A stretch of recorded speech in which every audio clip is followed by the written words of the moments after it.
By using a number of features and tools that are available to me in Photoshop, I was able to come up with this composition of images, eliminated the backgrounds on all of them, and I kind of placed them by using the move tool. I moved them around and put them where I wanted them.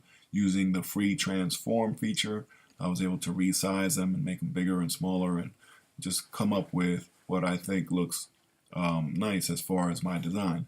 So the next thing I did was I added some text.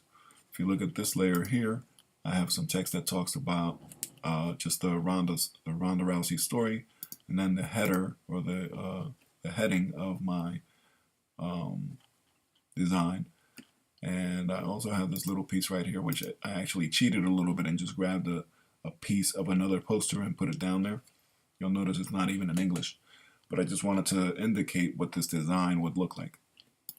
So let's talk about using the text tool.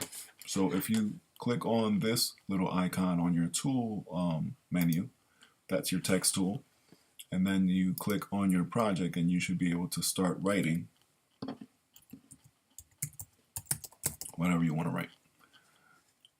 You use your move tool, you can move that around.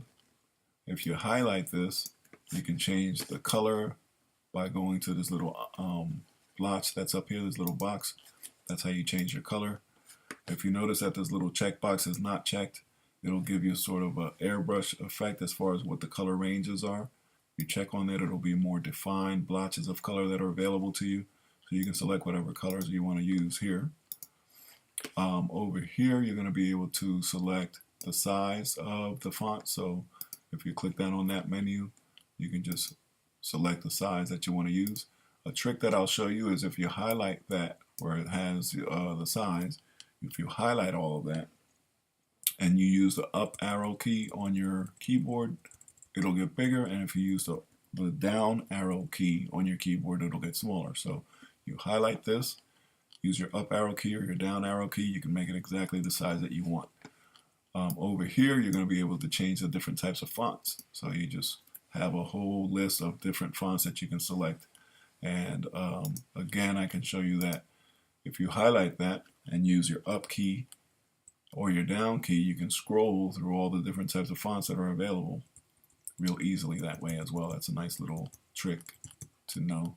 So you can kind of just write whatever you want and then scroll through all the different fonts and kind of get a sense of what looks good until you come to something that you like. So obviously this word doesn't mean anything, but that's how you're able to manipulate text for your project.